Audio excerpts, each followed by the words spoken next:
अस्सलाम वालेकुम स्टूडेंट्स।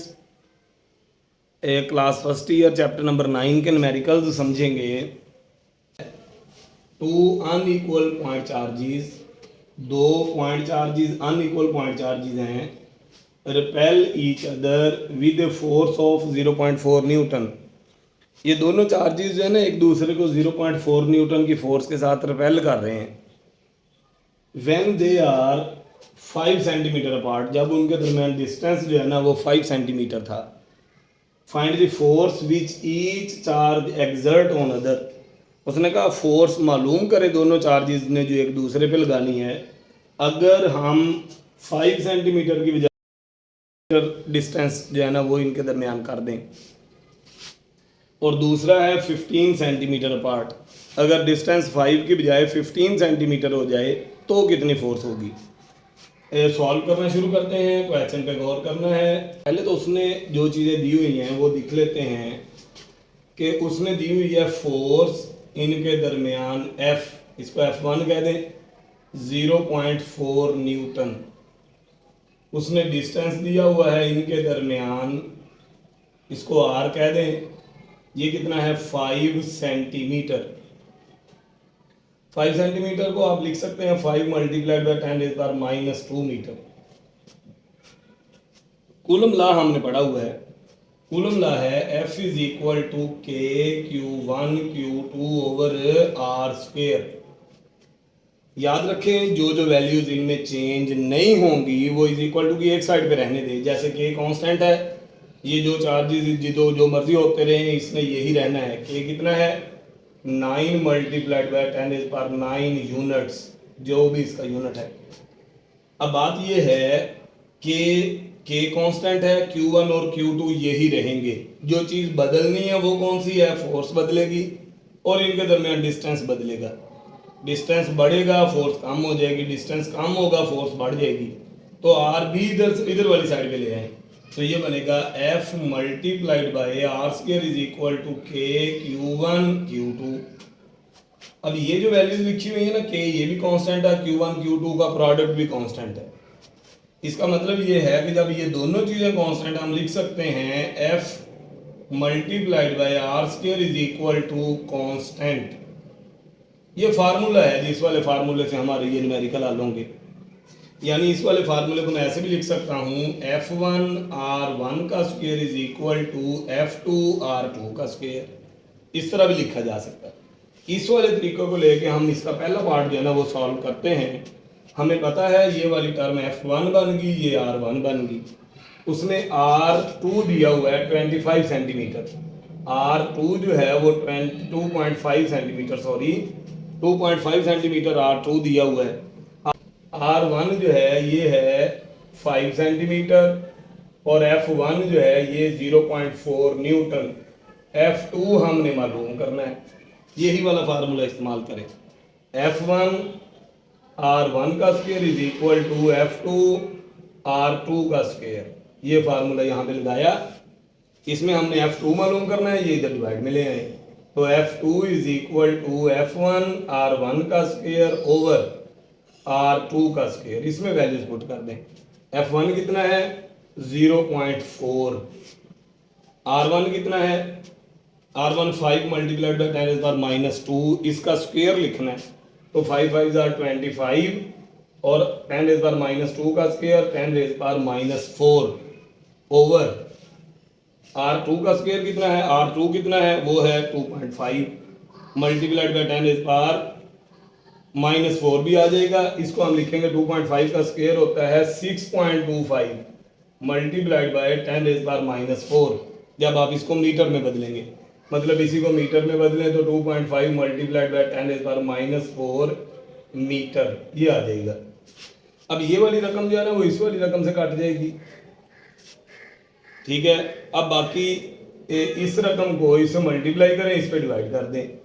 अगर डिस्टेंस हाफ हो गया है इनके दरमियान तो फोर्स 4 टाइम इंक्रीज कर जाएगी। ये वाली रकम इस वाली रकम से कटी 4 टाइम, इससे मल्टीप्लाई हो जाएगी तो F2 आ जाएगा 1.6 न्यूटन। ये हमारे पास इसका आंसर है। अब हम इसको ना कूलम लॉ की डेफिनेशन पे अप्लाई करते हैं। मतलब ये कि पहले फोर्स जो है ना 0.4 न्यूटन है जब डिस्टेंस 5 सेंटीमीटर है, डिस्टेंस को उसने 5 की बजाय 2.5 कर दिया, मतलब डिस्टेंस हाफ हो गया, तो फोर्स जो है ना वो इसका 4 टाइम इंक्रीज कर जाएगी, वो इंक्रीज कर दी। यही हमारे पास आंसर। इसी तरह से जब हम इसका दूसरा पार्ट देखेंगे उसमें जो जो चीज़ें दी हुई हैं वो क्या है 15 सेंटीमीटर, मतलब R3 कह देते हैं 15 सेंटीमीटर। सेंटीमीटर का मतलब ये R3 is equal to 15 multiplied by 10⁻⁻2 metre. बाकी वैल्यूज तो वही है, हमने F3 मालूम करना है, F1 जो है वो वही है 0.4 न्यूटन, और R1 जो है वो भी वही है 5 मल्टीप्लाइड बाई 10⁻⁻2 मीटर। ये वाला फार्मूला वही, इसी में वैल्यू पुट करेंगे इस वाले में, तो लिख देंगे F3 is equal to F1 R1 का स्क्वायर ओवर R3 का स्क्वायर, यानी 2 की जगह पे 3 आ जाएगा, इसी में वैल्यू पुट करनी।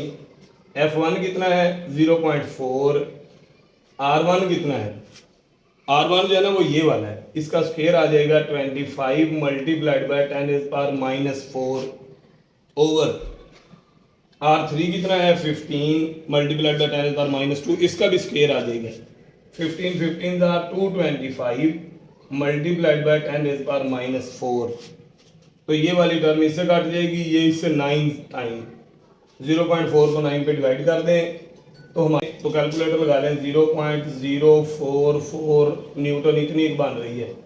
बुक वाला जो है ना उसने राउंड ऑफ करके इसको लिखा हुआ है F3 is equal to 0.04 Newton, ये हमारे पास इसका आंसर। न्यूमेरिकल नंबर 2 देखें, ए पार्टिकल ऑफ चार्ज 20 माइक्रोकूलम।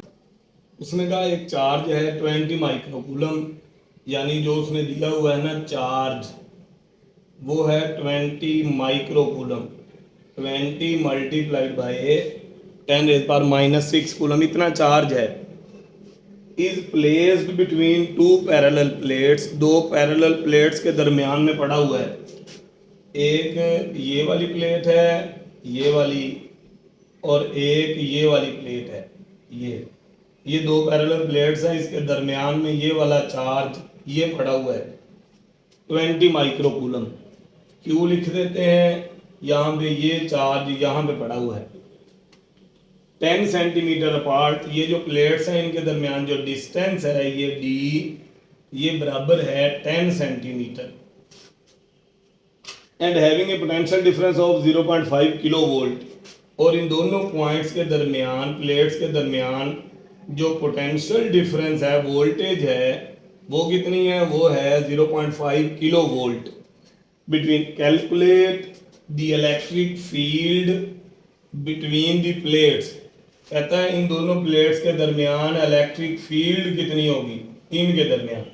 एक में बात याद रखें कि जब दोनों प्लेटें एक दूसरे के पैरेलल होती हैं तो उस सूरत में एक प्लेट में से फील्ड लाइन निकली, दूसरी वाली प्लेट में एंटर हुई, अगर एक पॉजिटिव है और एक नेगेटिव है तो वो फील्ड सारे लम्हे हर पॉइंट पे फील्ड लाइंस के दरमियान डिस्टेंस एक जैसा रहता है, इस वजह से इलेक्ट्रिक फील्ड यूनिफॉर्म रहती है। बात यह है कि इसमें किसी भी पॉइंट पे आप इलेक्ट्रिक फील्ड मालूम करना चाहें, इलेक्ट्रिक फील्ड उतनी ही आएगी। इलेक्ट्रिक फील्ड इसके अंदर जो है उसका फार्मूला क्या है, इलेक्ट्रिक फील्ड होती है इलेक्ट्रिक फील्ड ई, क्या क्या चीज दी हुई है, 20 माइक्रोकूलम चार्ज है, प्लेट्स के दरमियान डिस्टेंस 10 सेंटीमीटर अपार्ट, मतलब डिस्टेंस बिटवीन प्लेट्स ये है 10 सेंटीमीटर, इसको 0.1 मीटर कह देते हैं, and having a potential difference 0.5 kilo volt. Potential difference V जो है ना ये है 0.5 किलो वोल्ट, किलो मतलब होता है 1000, तो ये इससे मल्टीप्लाई करेंगे 500 वोल्ट आ जाएगा। जो इलेक्ट्रिक फील्ड है हमने मालूम करनी है, इलेक्ट्रिक फील्ड इसका फार्मूला होता है V/D, हम इसको कहते हैं electric field as potential gradient, उसमें ये वाला formula E is equal to V/D। V कितना है, ये है 500, डी कितना है, ये है 0.1, तो इसको इस पे डिवाइड कर दें तो ई आ जाएगा, वोल्ट है, ये मीटर है, तो इलेक्ट्रिक फील्ड आ जाएगी 5000 वोल्ट पर मीटर, या आप इसको लिख सकते हैं 5000 न्यूटन पर कूलम, ये भी इलेक्ट्रिक फील्ड का यूनिट है, या इसको लिखा जा सकता है 5 किलो, 5000 को न्यूटन पर कूलम इस तरह से लिख दें, न्यूटन पर कूलम इस तरह से लिख दें, ये हमारे पास इसका आंसर है। इसके बाद हमने मालूम करनी है फोर्स। फोर्स का फार्मूला होता है force F is equal to Q E. Q कितना है, ये है 20 मल्टीप्लाइड बाय 10 इज पावर -6, और ई कितना है 5 मल्टीप्लाइड बाय 10 इज पावर 3। इस पे कैलकुलेटर लगाएं तो फोर्स जो है ये बनेगी 25,100 मल्टीप्लाइड बाय 10 इज पावर -3, तो इसको हम 0.1 न्यूटन कह सकते हैं। ये हमारे पास इसका आंसर है। इसके साथ ही हमारा ये वाला न्यूमेरिकल कंप्लीट हुआ। तीसरा न्यूमेरिकल देखें, the electron and proton in hydrogen atom are separated by a distance of approximately 5.3 multiplied by 10 is power -11 metre. इसने कहा कि न्यूक्लियस जो है ये, इसके बाहर एक इलेक्ट्रॉन जो है ना वो न्यूक्लियस के गिर्द घूम रहा है, तो ये इनके के दरमियान जो डिस्टेंस है ये वाला, ये है 5.3 multiplied by 10 is power -11 metre. मतलब इनके दरमियान जो डिस्टेंस है r 5.3 multiplied by 10 raise power -11 metre. Find the ratio of electric force and gravitational force between these particles. In particles के दरमियान इलेक्ट्रिक फोर्स और ग्रेविटेशनल फोर्स, इसकी रेशो मालूम करें। हमें जो जो चीज़ें पता है पहले हम वो देखते हैं। हमें पता है चार्ज ऑन इलेक्ट्रॉन, इलेक्ट्रॉन पे चार्ज आपने याद रखना है 1.6 multiplied by 10 is power -19 coulomb, और प्रोटॉन पे भी इतना ही चार्ज होता है 1.6 multiplied by 10 is power -19 coulomb. Electron पे भी इतना ही चार्ज है, प्रोटॉन पे भी इतना ही चार्ज है। इसके बाद हम देखते हैं मास ऑफ इलेक्ट्रॉन। इलेक्ट्रॉन का मास कितना है, ये होता है 9.1 multiplied by 10 is power -31 kilogram. इसी तरह से मास ऑफ प्रोटॉन, प्रोटॉन का जो मास है वो है 1.66 multiplied by 10 is power -27 kilogram. हमने ये रेशो मालूम करनी है। इलेक्ट्रिक फोर्स का फार्मूला होता है K Q1 Q2 over R square. Gravitational force का फार्मूला होता है G M1 M2 over R square. इनकी रेशो लिख लें, मतलब लिखे electric force over gravitational force.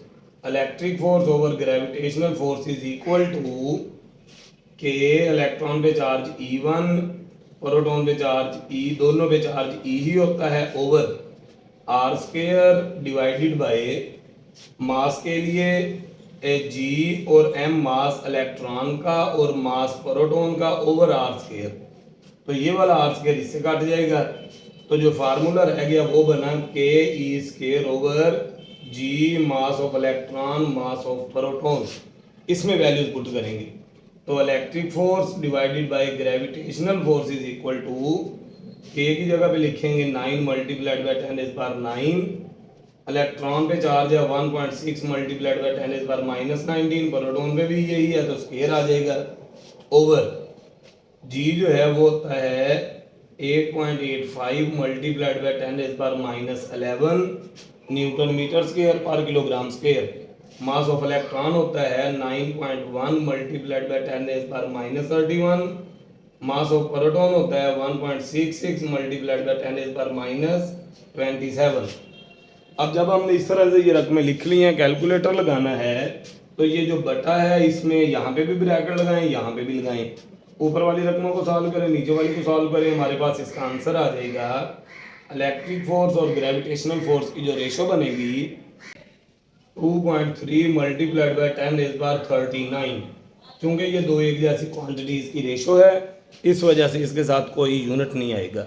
चौथा न्यूमेरिकल देखें, दिया हुआ है after a pleasant showering A water droplet of mass. उसने कहा कि बारिश हुई है, उसके बाद वाटर का कोई छोटा सा ड्रॉपलेट है जिसका इतना मास है, is located in the earth near the ground, जमीन के करीब करीब कोई पार्टिकल वाटर ड्रॉपलेट जो है ना वो मौजूद है। An atmospheric electric field of magnitude, इतनी एक इलेक्ट्रिक फील्ड है जिसका मैग्नीट्यूड है 6.0 multiplied by 10⁻³ newton per coulomb, और वो नीचे की तरफ इलेक्ट्रिक फील्ड है। The droplet remains suspended at rest, droplet जो है वो रुका हुआ रहता है एयर में वहीं पे ही। Find the electric charge on the droplet, ये वाली सिचुएशन के लिए चार्ज कितना होगा उस ड्रॉपलेट पे। देखें बात ये है कि ये एक ड्रॉपलेट है, ड्रॉपलेट का वेट है नीचे की तरफ mg, ये कहता है यहाँ पे एक फील्ड है ये वाली, और इस पे ऊपर की तरफ एक फोर्स लग रही है QE। ये जो QE है इसके वेट को बैलेंस कर रही है। उसने दिया हुआ है इलेक्ट्रिक फील्ड जो है वो वर्टिकली डाउनवर्ड है, इलेक्ट्रिक फील्ड नीचे की तरफ है, इसका मतलब इसके ऊपर ऑपोजिट चार्ज है जिस वजह से ये ऊपर की तरफ जा रहा है। देखें इलेक्ट्रिक फील्ड होती है पॉजिटिव से नेगेटिव की तरफ, इसका मतलब इस ड्रॉपलेट पे नेगेटिव चार्ज है जिस वजह से ये ऊपर की तरफ फोर्स लग रही है। ठीक है, अब ये हमारे पास सिचुएशन है, गिवन में जो जो चीजें हैं वो देखते हैं। उसने कहा मास दिया हुआ है, मास ऑफ ड्रॉपलेट ये कितना है 1.2 मल्टीप्लाइड बाय 10⁻⁻11 किलोग्राम, और वो जो फील्ड है वो कितनी है इलेक्ट्रिक फील्ड, वो है 6.0 multiplied by 10⁻³ newton per coulomb. इसमें उसने कहा है कि चार्ज मालूम करें, ये हमने मालूम करना, फार्मूला यही वाला है, मतलब जितना नीचे की तरफ उसका वजन होगा उतनी ऊपर की तरफ इलेक्ट्रिक फोर्स होगी, इस वजह से वो वहां पे सस्पेंडेड है। तो Q मालूम करना है तो वो आ जाएगा mg/E, जो है वो है 1.2 मल्टीप्लाइड बाय 10⁻11, G कितना है 9.8 ओवर इलेक्ट्रिक फील्ड कितनी है, वो है ये इलेक्ट्रिक फील्ड है, ये कितनी है 6.0 मल्टीप्लाइड बाय 10⁻3। इस पे हमारे पास कैलकुलेटर लगाएं तो ये 6 जो है वो इसके साथ आ जाएगा 0.2, ये आ जाएगा 1.96 मल्टीप्लाइड बाय 10⁻⁻14 कूलम।